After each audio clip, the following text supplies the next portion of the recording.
प्यारे विद्यार्थियों, मैं आपको इंडियन पॉलिटी अर्थात भारतीय राज्य व्यवस्था के बारे में बताऊंगा। आप जितने भी एग्जाम देने के लिए जाओगे, इंडियन पॉलिटी से कोई भी क्वेश्चन नहीं रहेगा। 100% आपको एग्जाम में मिलेगा, ये मेरा तुमसे वादा है। तो वीडियो को बड़े ध्यान से तुम्हें देखना है।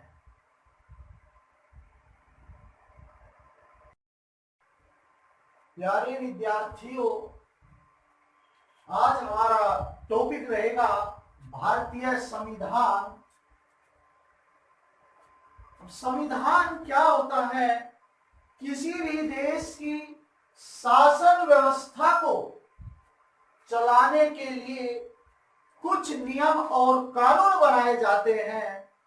उन नियमों और कानूनों के संग्रह को ही संविधान कहते हैं। कोई भी देश, किसी भी देश की शासन व्यवस्था बिना संविधान के नहीं चल सकती। तो दुनिया में जितने भी प्रजातांत्रिक देश हैं, डेमोक्रेटिक देश हैं, उन सभी में एक संविधान होता है और प्रत्येक देश ने अपनी सुविधा के अनुसार अपने संविधान का निर्माण किया है।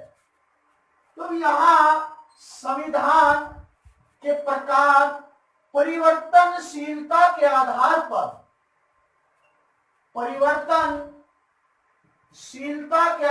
पर, संविधान दो प्रकार का होता है। पहला प्रकार लचीला संविधान,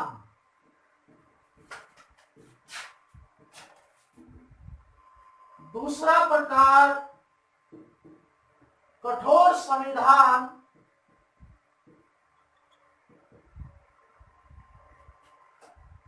लचीला संविधान, कठोर संविधान। अब क्वेश्चन आया कि लचीला संविधान किसे कहते हैं? क्या होता है लचीला संविधान? तो जिस संविधान में लचीला संविधान, जिस संविधान में परिवर्तन करने के लिए अर्थात संशोधन करने के लिए साधारण बहुमत की आवश्यकता होती है। साधारण बहुमत की आवश्यकता होती है। यहां साधारण बहुमत का अर्थ हुआ 50%, मोर देन 50%, अर्थात 50% से अधिक समर्थन चाहिए संविधान में संशोधन करने के लिए। उसको कहते हैं लचीला संविधान। ब्रिटेन का संविधान दुनिया में सबसे लचीला संविधान माना जाता है। अब बात आई कठोर संविधान। तो कठोर संविधान, जिस संविधान में संशोधन करने के लिए 2/3 यानी हम कह सकते हैं विशेष बहुमत की आवश्यकता होती है। यहां विशेष बहुमत में का अर्थ 2/3 या अधिक, 2/3 या अधिक बहुमत की आवश्यकता होती है, उसे कठोर संविधान कहते हैं। यूएसए का संविधान, संयुक्त राज्य अमेरिका का संविधान दुनिया का सबसे कठोर संविधान माना जाता है। अब यहां बात आई कि भारत के संविधान का उल्लेख ही नहीं हुआ। तो भारत का जो संविधान है, ऐसे क्वेश्चन हम नोट करके लिखेंगे। भारत का संविधान लचीला और कठोर दोनों का मिश्रण है। लचीला प्लस कठोर, अर्थात इन दोनों का मिश्रण है हमारे देश का संविधान। ठीक है, ठीक से। तो ये हो गया। तो अब हमने यहां पढ़ा परिवर्तनशीलता के आधार पर संविधान के प्रकार।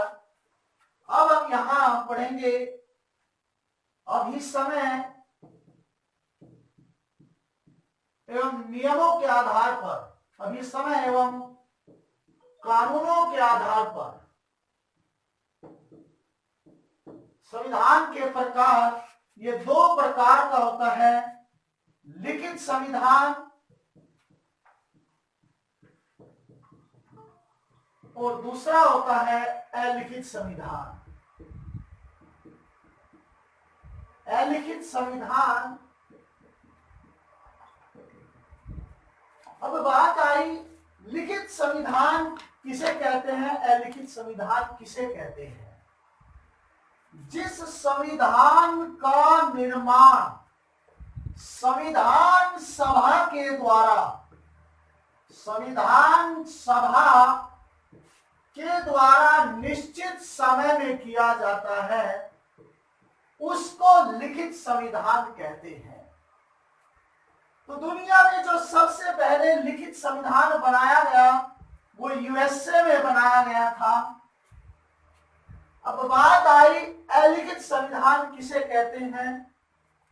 जिस संविधान का निर्माण एक विशेष समय में संविधान सभा के द्वारा नहीं किया जाता, बल्कि जैसी जैसी आवश्यकता होती है अपनी आवश्यकताओं के अनुसार उस संविधान को बना लिया जाता है, उसको अलिखित संविधान कहते हैं।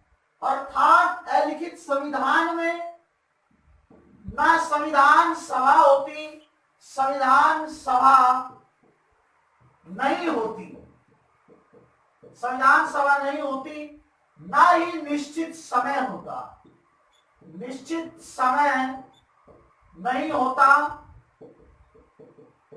ब्रिटेन का संविधान दुनिया में एकमात्र देश है जिसका संविधान अलिखित संविधान है। बाकी और दुनिया के देशों का, हम अमेरिका के संविधान का, फ्रांस के संविधान का, जर्मनी के संविधान का अध्ययन करें तो सभी संविधान लिखित में मिलेंगे। केवल यदि अलिखित संविधान है तो केवल किस देश का, ब्रिटेन का संविधान केवल अलिखित संविधान है। ब्रिटेन का संविधान केवल अलिखित संविधान है। तो अब जो है बात आई संविधान सभा की। तो भारत का जो संविधान बनाया गया वो संविधान सभा के द्वारा बनाया गया। अमेरिका का संविधान बनाया गया संविधान सभा के द्वारा बनाया गया। तो अब यहां हम भारत के संविधान सभा की बात करेंगे। अब यहां जो क्वेश्चन आया, संविधान सभा, संविधान सभा उस सभा को कहते हैं जिसने संविधान का निर्माण किया, संविधान को बनाया। अब बात आई कि भारत की संविधान सभा किस प्रकार बनी और इस संस्था की मांग किसने की और कब की। तो सबसे पहले भारत के संविधान सभा की मांग 1895 में बाल गंगाधर तिलक के द्वारा की गई थी। बाल गंगाधर तिलक ने सबसे पहले भारत के लिए एक संविधान सभा की मांग की और कहा कि वही संविधान सभा भारत का संविधान बनाएगी। उसके बाद 1922 में महात्मा गांधी जी के द्वारा संविधान सभा की मांग की गई। अब 1934 में स्वराज्य पार्टी ने संविधान सभा की मांग की, स्वराज्य पार्टी, और कांग्रेस की ओर से जो संविधान सभा की मांग की गई 1935 में कांग्रेस पार्टी की ओर से संविधान सभा की मांग की गई थी, कांग्रेस पार्टी की ओर से। तो इन्होंने कहा कि एक हमारे लिए एक संविधान सभा हो जो हमारे देश का संविधान बनाए। तो इनको ध्यान में रखकर इन्होंने जो मांग की संविधान सभा के लिए वो अंग्रेजों से की थी, क्योंकि उस समय भारत में अंग्रेजी सरकार थी। तो अंग्रेजी सरकार ने इन सब की मांगों को ध्यान में रखते हुए 24 मार्च 1946 को एक मिशन गठित किया जिसका नाम था कैबिनेट मिशन। Cabinet mission. अब यहां क्वेश्चन बन जाता है कि कैबिनेट मिशन का गठन कब हुआ? का गठन 24 मार्च 1946 को ब्रिटेन की सरकार ने किया। ब्रिटेन में उस समय लेबर पार्टी की सरकार थी और वहां ब्रिटेन के जो पीएम थे वो थे क्लीमेंट एटली। क्लीमेंट एटली उन्होंने कैबिनेट मिशन का गठन किया और कैबिनेट मिशन भारत की संविधान सभा का गठन करवाने के लिए भारत पहुंचा। कैबिनेट मिशन 3 सदस्यीय था। 3 सदस्यीय, इसमें 3 मेंबर थे, 3 सदस्य थे। नंबर 1 पैट्रिक लॉरेंस अध्यक्ष थे कैबिनेट मिशन के। सेकंड एवी अलेक्जेंडर सदस्य। तीसरे सदस्य स्टेफर्ड क्रिप्स। ये तीनों सदस्य भारत के संविधान सभा का गठन करवाने के लिए भारत पहुंचे और इन्होंने संविधान सभा की रूपरेखा तैयार की कि किस प्रकार भारत के संविधान सभा का निर्माण होगा जो भारतीयों के लिए संविधान का निर्माण करेगी। अब इस योजना के आधार पर संविधान सभा में जो सदस्य रखे गए वो सदस्य रखे गए। अब संविधान सभा में जो सदस्यों की संख्या रखी गई 389 सदस्य पूरे संविधान सभा में रखे गए। इन 389 सदस्यों में 292 सदस्य ब्रिटिश प्रांतों से रखे गए। ब्रिटिश प्रांतों की संख्या उस समय 11 थी, तो 11 ब्रिटिश प्रांतों से 292 सदस्य लिए गए। 93 सदस्य देसी रियासतों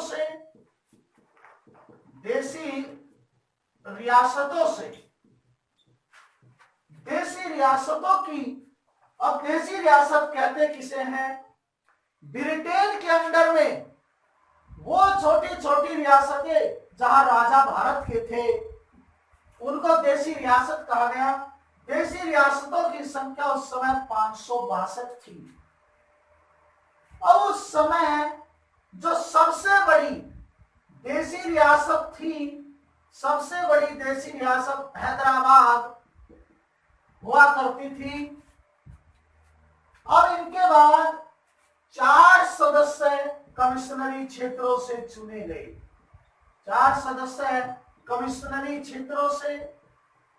अब जैसे केंद्र शासित प्रदेश होते हैं उस समय कमिश्नरी क्षेत्र होते थे, तो कमिश्नरी क्षेत्र 4 और 4 यहां से सदस्य चुने गए। एक कमिश्नरी क्षेत्र दिल्ली, दूसरा कमिश्नरी क्षेत्र कुर्ग कर्नाटक में पड़ता है, और तीसरा अजमेर मारवाड़,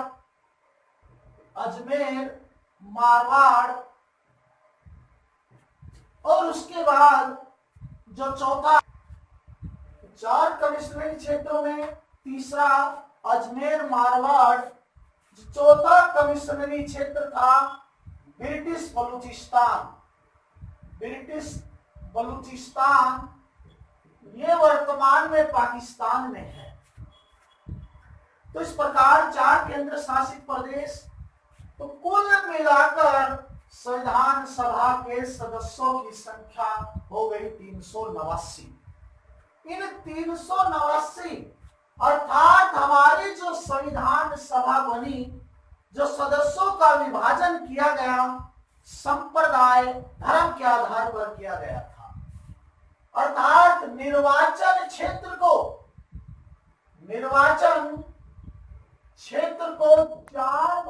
3 भागों में बांटा। निर्वाचन क्षेत्र को 3 भागों में बांटा गया। सबसे पहला मुस्लिम, दूसरा सिख और तीसरा सामान्य।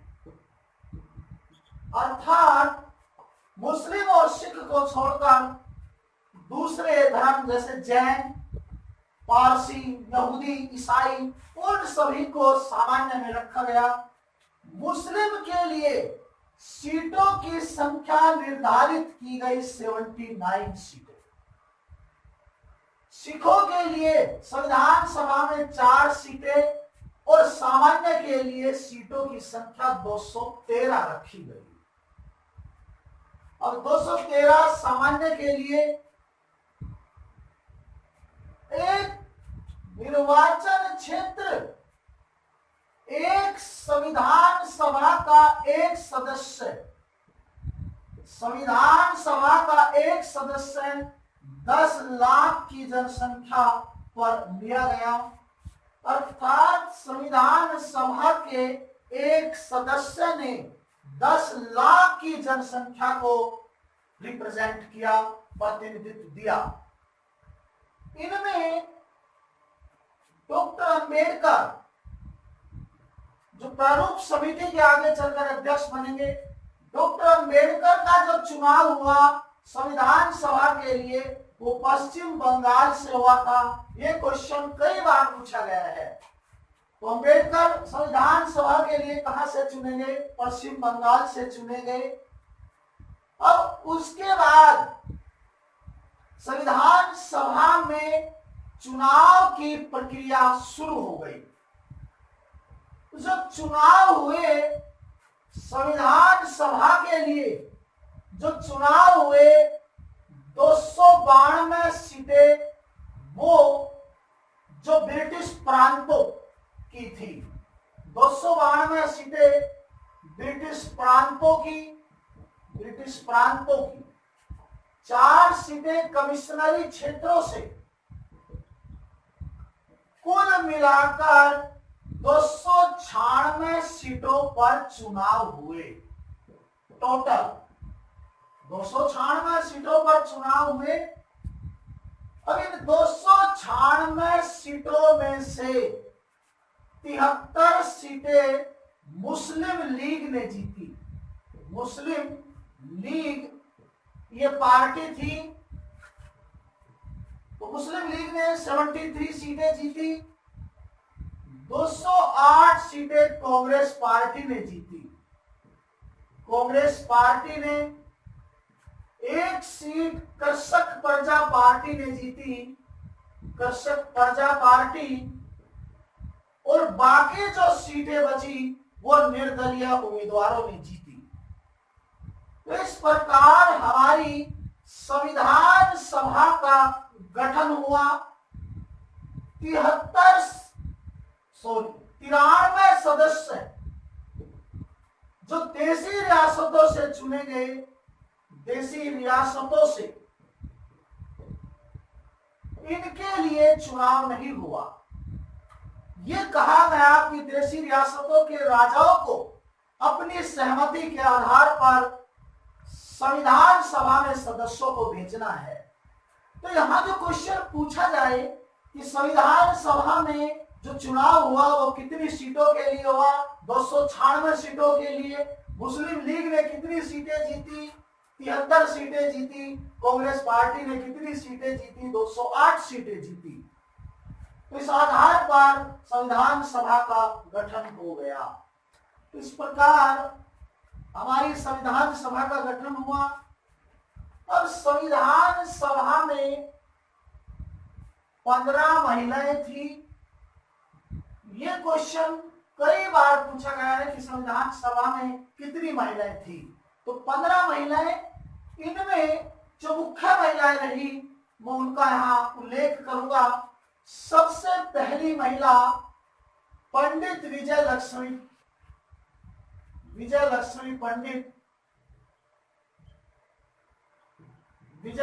पंडित।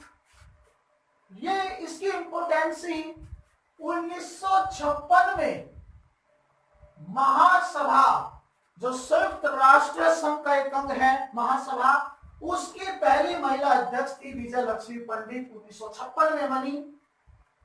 दूसरी महिला सरोजिनी नायडू उत्तर प्रदेश की पहली महिला राज्यपाल। अर्थात जो क्वेश्चन आ जाए भारत में सबसे पहली महिला राज्यपाल कौन बनी, किस प्रदेश की बनी, सरोजिनी नायडू उत्तर प्रदेश। उसके बाद तीसरी जो महिला थी सुचेता कृपलानी यूपी की पहली सीएम बनी। तो यूपी की पहली सीएम बनने वाली महिला कौन थी, सुचेता कृपलानी। उसके बाद चौथी महिला राजकुमारी अमृत कौर, ये पहली केंद्रीय स्वास्थ्य मंत्री बनी। पहली केंद्रीय स्वास्थ्य मंत्री। तो यहाँ क्वेश्चन जो पूछा गया कि देश में पहली केंद्रीय मंत्री कौन थी, राजकुमारी अमृत कौर कौन सा विभाग था, ये स्वास्थ्य मंत्री बनी। उसके बाद पांचवी महिला बेगम अजीज रसूल। ये क्वेश्चन पूछा गया था कि संविधान सभा में कितनी मुस्लिम महिला थी। तो बेगम अजीज रसूल एकमात्र मुस्लिम महिला सदस्य थी, बेगम अजीज रसूल। ये जो महिलाएं 15, इनमें जो मुख्य महिलाएं जिनका मैंने जिक्र किया, क्वेश्चन इन्हीं से आए। अब उसके बाद संविधान सभा का गठन हो गया। संविधान सभा का गठन होने के बाद जो उसकी मुख्य जिम्मेदारी थी वो था संविधान का निर्माण करना। तो संविधान सभा की पहली बैठक 9 दिसंबर 1946 को संसद भवन नई दिल्ली में हुई।